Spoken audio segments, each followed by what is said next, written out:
Hello, sport fans, and welcome to another fantastic edition of Cybersecurity Matters. Just realized that this is more of a security show than a sports show, but if you're a sports fan, hey, why not? Join me as always is the man who has a much firmer collar than I do, Christian Redshaw. How are you doing today, bud? I think you could be right today. I'm doing really well. Who are we bringing on to the show? Well, today we have Jamie Smith and Jesse Ferguson from Amplify Advisors, and they're all about finance and accounting. So I'm looking forward to seeing the world from an accountant's perspective. I always like it when we have two guests at the same time. It's always a really fun dynamic in that. So I guess we'll bring them on virtually, of course, and we'll be right back with them. Jamie and Jesse, welcome to the show. It's good to have you. Thanks for having us. First off, Jamie and Jesse, maybe I'll direct this question first to Jamie, but love to learn a little bit more about what you guys do and how you serve the SMB community. Like I said, let's start off with Jamie, and we'll get Jesse to fill in some details after. Perfect. So Amplify Advisors is the CPA firm that we own, and we serve the small, medium business community in a couple different services. Our core service is fractional CFO, which is an opportunity for growing companies to get that executive level support that they need because of their ambitions and growth. But when they don't necessarily need the 40 to 60 hours that a CFO would spend on a company if they were full time, and they certainly don't have the budget for $200,000+ of base salary.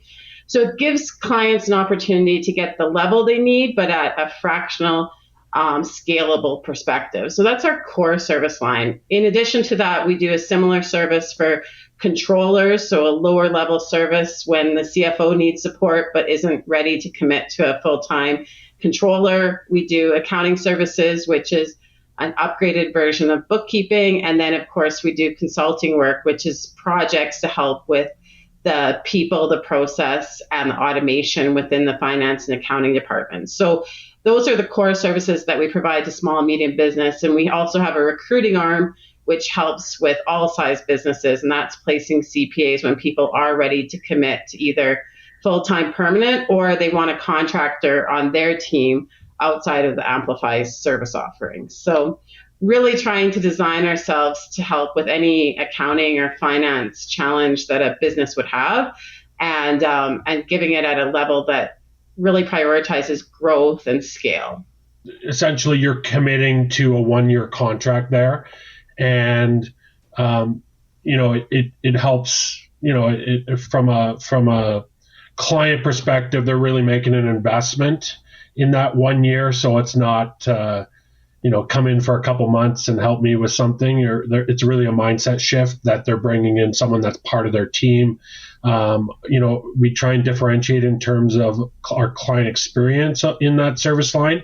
So, a lot of, you get the stigma of accountants that they want to talk about your numbers and help you with your numbers. But, our perspective is that you can't actually help a client with their numbers if you don't know them as a person and what their goals and ambitions are, not just in their business but in life in general. Because an entrepreneur that wants to develop a company and has a 20-year time horizon is going to have a much different strategy and ambition than someone that wants to grow it and sell it within 5 years. So, really understanding and getting to know our clients on a personal level. There's lots of virtual CFOs out there, and that's definitely not what our model is. Our model is an in-person part of the team experience that you get. So.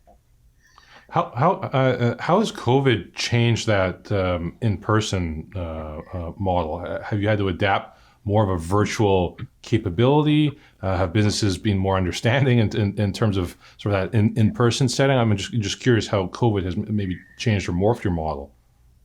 Let's start with Jamie then. Yeah, so what we've always said is we match the culture of the client. And as Jesse said, when you hire us as the fractional CFO, we join the executive team, and that's part of that process. If you're looking for an accountant just to accomplish certain tasks, that would be sold to you as a consulting project, not the fractional CFO, which is a whole approach and methodology with the client experience promise. And so we always match the culture of the client. So to be honest with you, our clients were all over the map during COVID. We had some that were very conservative and specific in how they outlined the regulations. And we were virtual, obviously, as was the whole executive team. And just like everyone else on the executive team, we had the ebbs and flows of culture challenges that happened. Other cases, some of our fractional CFOs didn't miss a week. They were in person the whole time. And obviously their health and safety expectations were prominent to us at Amplify. So there was consent and decision making involved in that, but we were honestly all over, and just as we always do outside of COVID, it was about matching the culture. And so in some cases, we have clients that were more virtual more often, but we always match the culture. So if all the other executives are meeting in person, we do too. Now, obviously, if health and safety or other restrictions come up, just like any other executive, we would be expected to be respected as a team member and have those odd exceptions. But so it was interesting, obviously, because we do everything from we're lucky enough to be a startup ourselves. So we were easily able to work from home. We didn't have the automation issues or the cloud issues or any of the other issues that we had to help our clients through. So we were ready to work from home when that's what the culture dictated. So. Gotcha. I have one more question because I'm hogging them here, but I'll exhaust all of them before I let Christian talk. I'll aim this one at Jesse. In terms of I know you both mentioned that you serve the SMB market. Are there certain sectors that are more receptive to, at least maybe let's just focus on the fractional CFO model for a second. Are there some sectors that are more open to that? Are you finding that you have greater abilities to get into other sectors compared to others? I'm just curious. We've definitely found niches within certain sectors. For example, the distilling industry, we do have a fair amount of clients in that space. But I would say we're fairly industry agnostic in terms of our approach with, pursuing new clients and whatnot. We really only have one key criteria when we're looking at new clients, which is, are they looking to grow? And that can be kind of a pie in the sky type of aspiration. But for us, what that really means is, we always use the analogy of a pizza shop. If you're a pizza shop, regardless of revenue, let's say you're doing $1 million a year as a pizza shop on a corner, you run a nice little business, you make lots of money. That's great. But if you're not looking to add a second pizza location, I don't think you really need, your current bookkeeper is probably sufficient to the needs of what you need, working alongside your year-end tax accountant that's going to prepare your statements. Where the complexity comes in is, you're now negotiating a new lease. You now have multiple locations to analyze in terms of reporting. You might need to take on bank debt, so you now have reporting requirements with the bank. So that's where we see where businesses make those decisions, but actually don't have the expertise in the finance seat to be able to play a business partner role to those entrepreneurs. So that's really in terms of, there's definitely sectors that are more, I guess, likely to need that, but I wouldn't say we necessarily focus specifically on one industry in particular. I love that pizza analogy. I'm hungry now, so thank you for that, Jesse. Everyone loves pizza.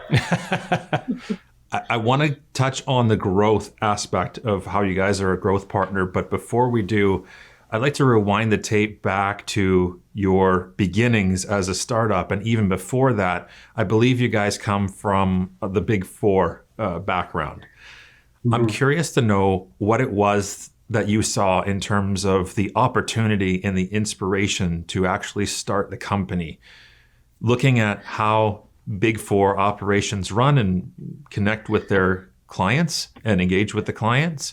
What was it out there in the marketplace I'm imagining specifically in terms of small and medium-sized businesses that you saw as an opportunity to form a business and take a step and serve and be so successful. Mm-hmm. So I think there's a couple things there. Jesse and I met at one of the Big Four, and we both have a history of working at Big Four. And obviously, we saw an opportunity where you could bring that best of the big to the small and medium space, and really bring that professionalism and that approach and an actual dedication and clear client experience promise versus just working ad hoc or being a solopreneur, which is a lot of what we see serving the small medium business. So they do good work, but they often get outgrown by their clients, right? Because they just can't keep up with the technical complexities of what's happening within those businesses. So the opportunity, when we were doing a business case actually within Deloitte, was pretty clear to us that the small medium business, they employ the great majority of Canadians. They make up a huge portion of the economy. And the reality is that in our experience, the Big Four that we played with really weren't focused on them as a target market, and it didn't match their core competencies. So there was a real opportunity to serve that market in a way that we didn't think was being offered within Canada, and specifically right now within Calgary.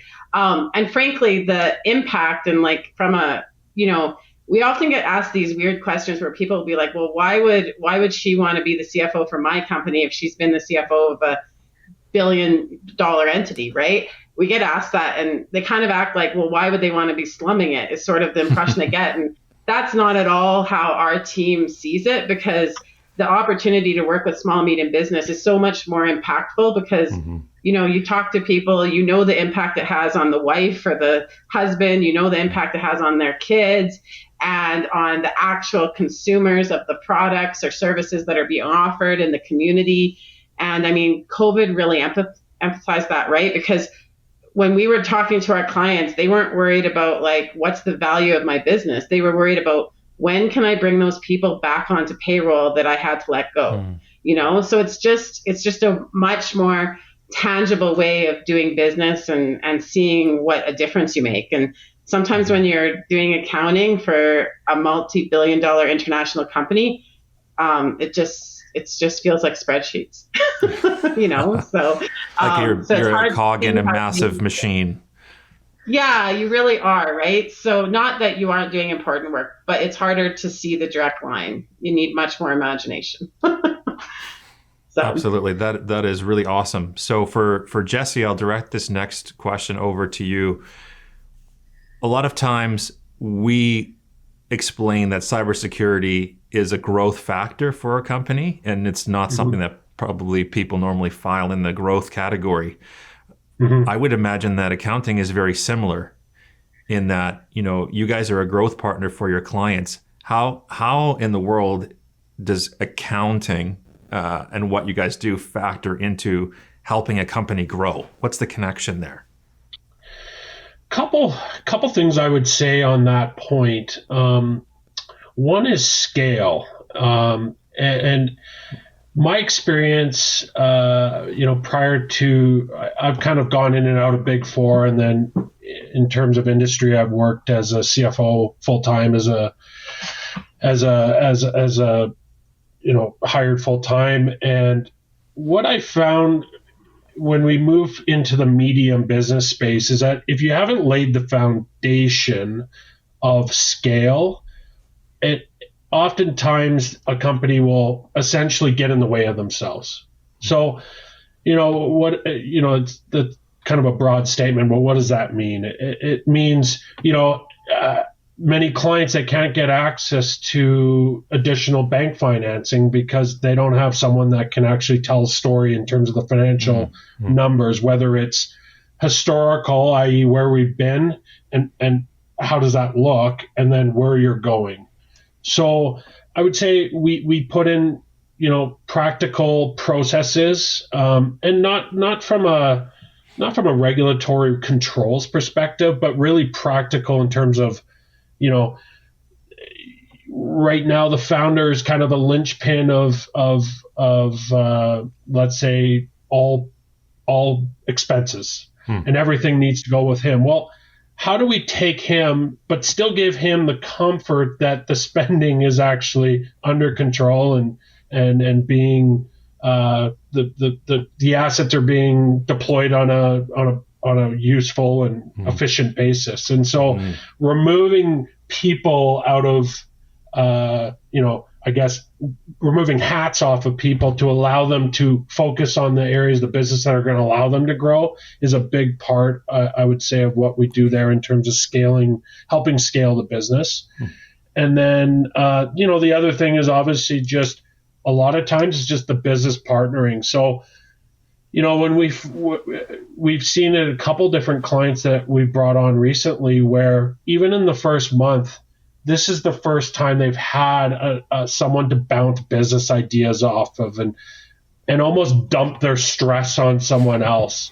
And all of our people have been CFOs of decent sized businesses, but they do have a passion for people. Right. And so, we have one client that we recently onboarded. I don't think they've done any accounting in the first month because that's not actually what the owner really needed. He needed someone to talk about, hey, I need this kind of funding and I got these people challenges, and he hasn't had someone to really dump those problems onto in the past. And it's been almost a stress relief to say, I got someone now that I can, open up to and talk about my future growth aspirations and where the challenges are, and can you help me solve those problems? So, being a problem solver is so crucial to a lot of these entrepreneurs that really are sitting there kind of on an island by themselves and, carrying their own stress loads. So, those are, I'd say, the two areas that we differentiate in.